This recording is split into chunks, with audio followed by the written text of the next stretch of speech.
Donc c'est quand même assez exceptionnel. Et je pense que le cabinet noir de l'Élysée qui s'occupe aujourd'hui de toute l'affaire Brigitte Macron et compagnie, là ils sont tellement en panique qu'ils ne savent plus quoi faire. C'est hallucinant, c'est-à-dire qu'en fait tu avais ce manuscrit 2008 sur les banques, où tu as écrit un nouveau livre sur les banques qui va bientôt sortir. Oui. J'imagine, te connaissant, que voilà, 2008, voilà, j'imagine c'est ça la couverture. Ça va être un brûlot, j'imagine. Voilà, il y aura des révélations sur des choses qu'on ne savait pas. C'est-à-dire que même à l'époque, ils ne veulent pas que ça sorte. Je pense que c'est ça. Macron est banquier. Là, je suis sur son terrain là. Et puis en 2008, il était à Rothschild. Voilà. Donc je pense que effectivement ce livre va les gêner. Moi, je pensais sincèrement pas que ça allait gêner la Macronie, mais effectivement, il y a parce que je suis remonté en arrière pour expliquer ce qui s'est passé dans le processus qui a déclenché la crise de 2007-2008. Et je montre dans ce livre qu'en fait, cette crise d'abord c'est le plus grand hold-up de l'histoire, précisons-le, et c'est surtout, écoutez-moi bien, ça a été fait exprès par les banques américaines, et les banques françaises ont suivi. Ce que je montre dans le livre 2008, c'est que aujourd'hui on demande aux Français des efforts de repousser l'âge de la retraite, parce que c'est un sacré débat, les syndicats, tout ça. Il y a suffisamment de débats à l'Assemblée.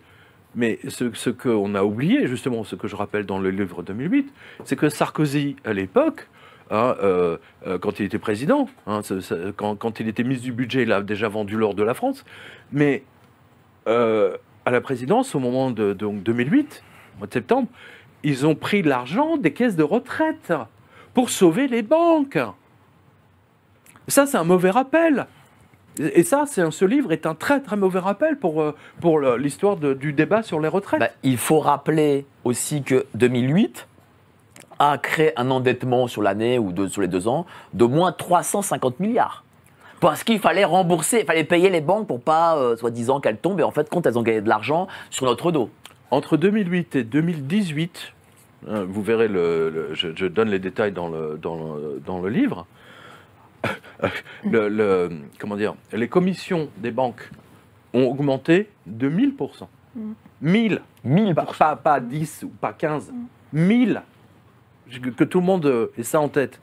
Parce qu'ils se sont rattrapés sur les comptes des Français. Je le rappelle.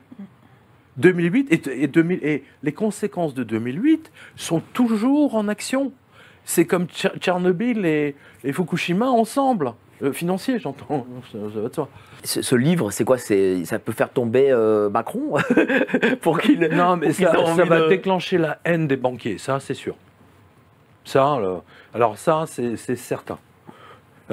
Et encore, je n'accuse pas spécialement les banquiers français. Je mets en cause notamment la plus criminelle de toutes les banques, Goldman Sachs. Voilà. C'est la plus criminelle de toutes.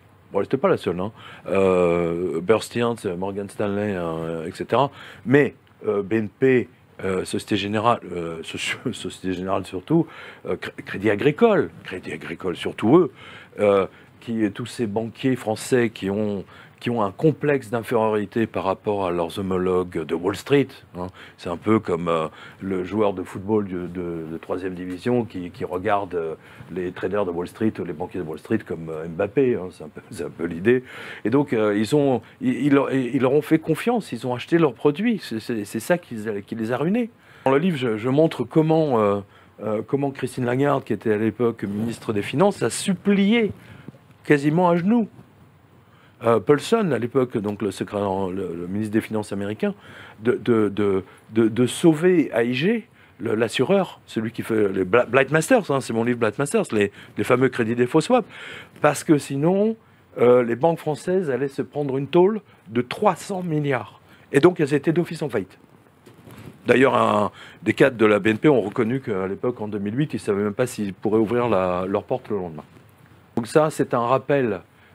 Parce que moi j'ai beaucoup de lecteurs, mais j'ai des jeunes lecteurs en 2008, vous vous rendez compte, c'est il y a 15 ans. Maintenant, ils avaient 15 ans, ils ont 30 ans aujourd'hui. Là, et c'est vital de revenir en arrière sur... Personne ne l'a fait d'ailleurs, c'est intéressant. C'est vrai. Il y a eu plein de livres à l'époque, effectivement, mais personne... Parce que les informations sont sorties petit à petit. Donc il a fallu recueillir toutes les dernières informations, toutes les confidences des banquiers, etc. Et puis ma revue de presse, qui, Dieu merci, je l'avais suivie à l'époque. J'avais tenu la revue de presse. N'oubliez pas, moi j'étais le premier en France à lancer l'alerte en février 2008. En disant Wall Street va exploser, il y a 10 banques, les 10 plus grandes mondiales cherchent à se recapitaliser. Voilà. Alors quand j'ai commencé à écrire sur Blight Masters, donc la banquière qui a inventé les crédits défaut swap de la JP Morgan, j'avais appelé Blight à New York en lui disant j'écris un livre sur vous, je dis j'aimerais que vous m'accordiez un entretien et que vous répondiez à toutes mes questions. Et elle me fait répondre par son attaché de presse en disant si vous écrivez un livre sur moi, je vous envoie mes 4000 avocats. Parce que les États-Unis, c'est un pays d'avocats, par définition. Et les avocats de la JP Morgan, ils sont payés très très bien. Donc, je dis, ah bon, donc vous me menacez? Donc, du coup j'ai mis les bouchées doubles. Voilà. Et du coup, elle a voulu effectivement me faire un procès, mais c'est Julian Tett, la rédactrice en chef du Financial Times, qui l'en a dissuadé, parce que elle lui a dit, si tu lui fais un procès, ça va encore propulser le livre encore plus haut. Voilà. Donc je remercie le GIPN pour cette publicité tout à fait inattendue et gracieuse. Vraiment, c'est étonnant. Voilà, mais il faut pas dire à un journaliste, ne faites pas ça ou n'écrivez pas ça ou surtout menacer un journaliste. Je veux dire, c'est le meilleur moyen. Enfin, en tout cas, la vieille école. Je suis parti, 65 balais, je suis de la vieille école. Donc, il ne faut pas lui dire de ne pas faire ceci ou cela. C'est le meilleur moyen qu'il le fasse. Comment tu as fait cette enquête-là pour 2008 ? Ah ben, attends, moi j'ai commencé la revue de presse, il ne faut pas l'oublier, le 20 février 2008. Oui, c'est vrai. Avec Herviel. Donc, j'ai une documentation à remplir la pièce, là. J'ai toute la doc, j'ai tous les livres. Ton livre va être un best-seller parce que les gens doivent savoir, ils doivent lire, ils doivent savoir ce qui se passe. Non, mais ils doivent savoir comment parce que l'escroquerie, permets-moi juste de terminer là-dessus. Et c'est valable pour tous les Français. Le débat sur les retraites, en fait, la clé, elle est là. C'est parce que Sarkozy a pris tout l'argent des caisses de retraite. En plus de vendre l'or. Je ne parle même pas de ça. Voilà. Et il est question, et maintenant, il faut remonter.